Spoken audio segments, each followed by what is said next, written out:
Hey guys, welcome back to my channel. I am Danielle, aka Stitcherista here on YouTube, and today is Monday, January 17th. It is Martin Luther King Jr. Day, so we have no mail, banks aren't open, Bill's off today.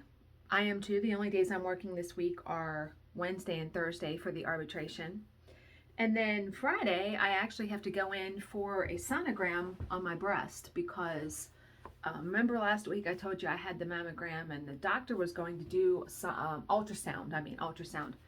Doctor was going to do an ultrasound right there and she didn't. And then she called me this morning and said, I don't know why I didn't do that when you were here. She's like, I'm sure it's nothing, but just for my peace of mind. So I'm going in on Friday at 8 a.m. So I will probably, after that, definitely grab some breakfast at Chick-fil-A, get a coffee from Starbucks, enjoy the morning. So let me grab my iPad because we are going to read an inspirational story today.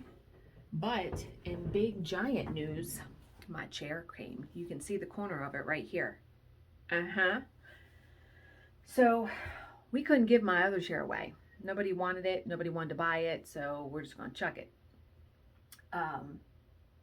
Might try to find a place to donate it. We're going to see. I might donate it to Goodwill. Anyway, after I had to do some finagling because with the tables, because the IKEA cart that I had was then too high for what I wanted to do. So I just wound up swapping tables. So I'm going to flip the camera around because I'm going to show you guys the chair. Okay. So let me back up. So I moved this cart back over here. So that's there. And I have my candle holder in there. That's my patterns. And I have another bin of patterns out on the table. That is current projects that I've either started or have kitted up. Here's the chair. It's gorge. And it also is very, very wonderful. So the Lowry fits underneath it very nice. I actually ordered like a 50-pound weight to go on the base of it, and that's going to be here on Thursday.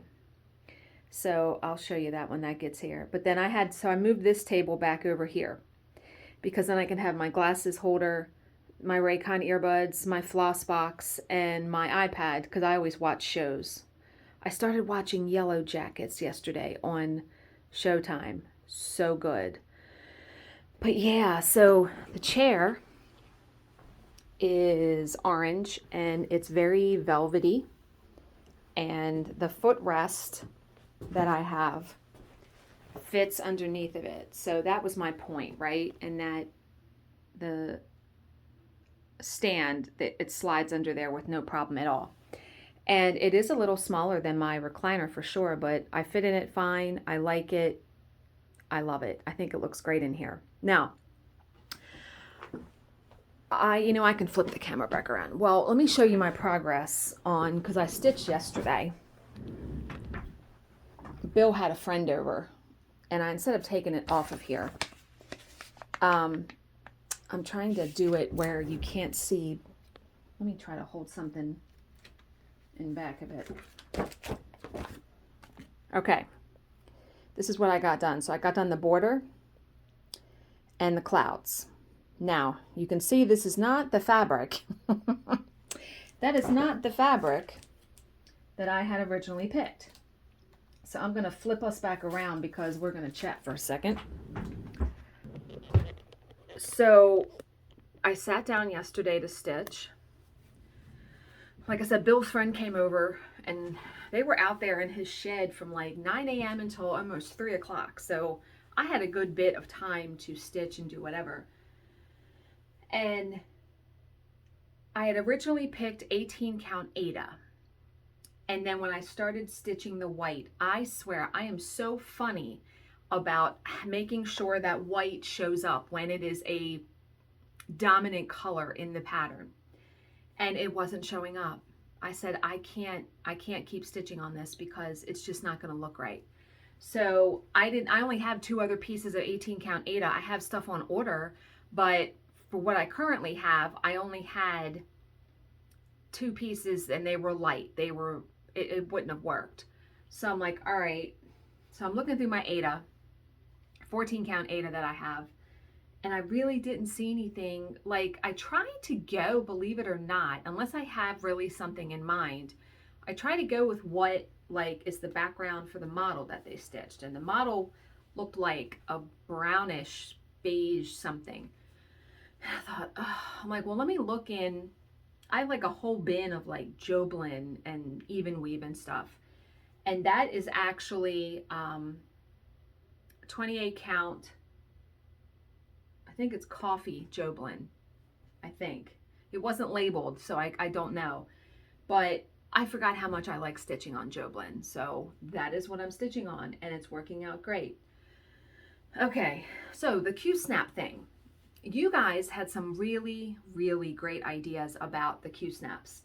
So some of you gave me tips, and sometimes, you know, your brain just does not work properly as far as how to cut things. Like, no duh, I should have put the clamp down and turned it as I cut it so the X-Acto knife would have some leverage. I don't know why I didn't do it that way. But as far as adhesive goes, someone said, first of all, someone said try the adhesive vinyl that is used in a Cricut. I'm definitely going to try that because that would be so quick and easy to just cut it, stick it. And there are tons of designs for that. So that's going to be something I'm going to try in the future. But someone said, why don't you run it through your sticker maker? I have a Xylon Creative Station where I can make, I want to say it's 9 inches wide by however long you want to make it. So I was like, I really want to try that because the problem with how I did it was getting it on the edges, because some of the edges on there have already started to peel up because, excuse me, I didn't get it completely on the edge how I wanted to. So I said, okay, I'm going to run a piece of the vellum through the sticker maker. And I decided to put it on my floss box. It worked fantastic. I mean, because it gets the adhesive on every bit of edge. Oh my God. So yeah, this is, because obviously I am using DMC for the pattern that I'm working on. So I have my DMC in here, scissors, white beads, because I'm doing that instead of the French knots. And then I took the key and just taped it in here with washi tape, because the washi tape will come right up. So I decided to make, Lacey gave me this box. 123 Stitch used to sell these, and they don't anymore. And I couldn't find one, and she had a whole bunch, so she gave me one, and I was like, thank you, God, because this is perfect for holding everything and just throwing it in a suitcase. So yeah, and then that will turn out so good. So I can't wait to try it for the Q-snaps. Okay, so I have on here, show my cart. What does that mean? Why did I have that note for myself? Oh, okay, now I know. So anyone who has known me for quite a while, I go back and forth on, do I want to stitch large projects? Do I want to stitch small projects? How do I finish these projects? And I was sitting in the chair the other day and I said, why am I stitching these large projects when I have no goddamn wall space? I mean, I have zero, unless I'm taking down stuff that I currently have up there. And I even mentioned to Bill, I'm like, he's like, well, I wish we had a bigger house or more wall space. And I'm like, I don't want to stitch stuff to have it sit in a drawer unfinished. That's not me. So I'm like, so I started looking on YouTube for ways to finish cross stitch. And if anyone knows of a Facebook group, I want to say there was a Facebook group that was called Cross Stitch Finishes or something. But if a group is private, you need a link. You can't search and find it. So I searched and I couldn't find one. But Primrose Cottage Stitches had a video on how she finished something into where she had, she wrapped it around mat board, right?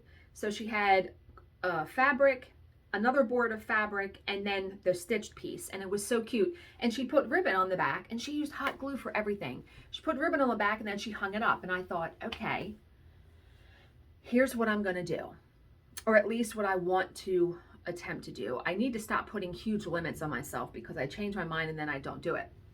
But I have always, not always, but lately been more of a person where I like to stitch smaller stuff. I love the look of the big things, like the big modern folk embroidery samplers and stuff. But it's like, realistically, when I sit here, I'm like, am I really going to finish that? And where the fuck am I putting it on my walls? So, I decided, let's stitch some small things, finish it like that. And I'm going to get some 3M really pretty like brushed nickel hooks. And on the front of my office door, which is totally empty except for the office sign, I'm going to hang those pieces. And I'm just going to have to rotate them as I finish them. So I'm going to have to store them. You know, when I think about people like Java Girl Stitches, if you watch her channel, she finishes more items than anyone I've ever seen besides maybe Priscilla and Chelsea. And I'm like, where do you keep all of that stuff? Where do you store it? She has to have Tupperware bins. And so I thought, all right, where am I storing these little pieces that I've made with ribbon and fabric and all that? Because I will love to go to Joann's and pick out fabric, quilting fabric to finish on these things. And I'm going to link the Primrose Cottage Stitches video down below because it was so quick and easy using and it turned out fantastic. So, and then also I could do some scrapbook finishes too, because, you know, I definitely have that option. But I'm like, okay, I was looking for decorative boxes, right? Because I wanted something pretty sitting in my office. So I was looking for decorative boxes and I came upon, and they're not cheap. They were like 30 bucks or something. And I'm like, all right, I'm going to keep looking. I looked for a long time. So here is what I wound up finding. And it got good reviews. So it should be here on Wednesday from Amazon, of course. Wait a minute, let me go to my orders and I'll show you. First, I'll show you the hooks that I bought. This is a 4-pack of adhesive hooks and they will hold 10 pounds. None of the things I finish are going to be more than 10 pounds. But these are the hooks. Wait a minute. I wanted something decorative and it says they're heavy duty. Someone's like, I tried to hang my purse on it. Well, your purse must weigh more than 10 pounds. So those are coming. And then I looked and looked and looked and looked and looked for a box and you know, I told Bill, I feel like I am I manage this small space that I have very, very well for organizing my craft stuff. Thank God I have that space out there because phone call came in. Thank God I have that space out there for stuff because I wouldn't know what to do with things. And you know, honestly, I know I just bought patterns and I just bought some fabric, but man, I really, really think unless I'm buying PDF patterns, which I think I'm going to start going that route, I need to stitch the stuff that I have because PDF patterns, you can have a billion of those. It's just stored on your computer. But okay, so I decided to get this to store my pieces in. It was $42 and I picked this one. Now what's nice is this, it's considered a storage dresser side table. I will link all this down below. See how they're like fabric drawers that they pull out? And the top is like a hard cabinet or a hard countertop. So I'll be able to set stuff on top of there, but I'm like, that's going to be perfect. And it will fit right there because it is, yeah, see how the person like pulls out the fabric drawers? And I read all the comments and someone said that they're actually really sturdy, which is very nice. So I'm looking forward to getting that very much. The size is, it's 12 inches deep, almost 18 inches wide and 29 inches high. I got plenty of room over there for that. That will fit right in front of the lamp. So I was actually going to try to get orange. They didn't have orange to match the chair, but the teal will match my cabinet. And, you know, my door is teal and the trim in here is teal. So when that comes, I will definitely show you guys that. So yeah, you know, I really try to strive with not spending so much time and energy on always trying to figure out how I'm going to do something instead of stitching it. I'm definitely guilty of that. Like, I will spend so much time trying to figure out how I'm going to finish something and I haven't even fucking stitched the thing yet. So how about I stitch something and then I worry about it, right? And I've finished plenty of things. I've finished stuff with wrapping fabric around board and on canvas and all that. So I know I can do it. Yeah. Okay. So today's, okay. Someone had a question. Let me go to the inspirational stories. Get that ready. Today's story is going to be the story that the old woman told. Okay. But someone asked me a question and I thought I would address it here because I don't know how to do a tutorial on it. But they said, how do you make the back of your cross stitch piece look good? First of all, I don't even try to make them look good. My concern, because who's really going to see the back of your piece once it's finished or framed? My purpose is not to see any threads on the front, meaning the biggest tip that I can give is not to carry your threads too far, right? I try to not carry my threads more than 2 or 3 squares, and it depends on the color. Like if you were stitching on a white fabric and you're stitching with black thread, you need to be very, very cautious on carrying your threads. So that's the biggest tip I can give. My God, the wind outside. That's the biggest tip that I can give. You know, it also depends on, is your piece full coverage? Like people who stitch the Heaven and Earth designs, their backs are going to look, in my opinion, quite, not messy, but full, because think about, you're going to have, you may switch colors 15 times in one square. Do you know what I mean? So there are a lot of factors that go into it. Not having knots on the back of your work, like starting with the loop method or ending with a pin stitch, or just running your thread underneath some stitches and clipping it close to your fabric. That will also make your backs look neater. But yeah, I'm trying to see the back. Yeah, I mean, I just don't carry my thread too far. That's probably my biggest tip on that. If anybody else has any tips, leave them down below. People, read the comments, because some people will give really good ideas in the comment section. Okay, so today's story is the story that the old woman told. And boy, this could be absolutely anything. Okay. A 91-year-old woman died after living a very long, dignified life. When she met God, she asked him something that had really bothered her for a very long time. If man was created in God's image, and if all men are created equal, why do people treat each other so badly? That's a good question, right? God replied that each person who enters our life has a unique lesson to teach us. It is only through these lessons that we learn about life, people, and our relationships with God. This confused the woman, so God began to explain. When someone lies to you, it teaches you that things are not always what they seem. The truth is often far beneath the surface.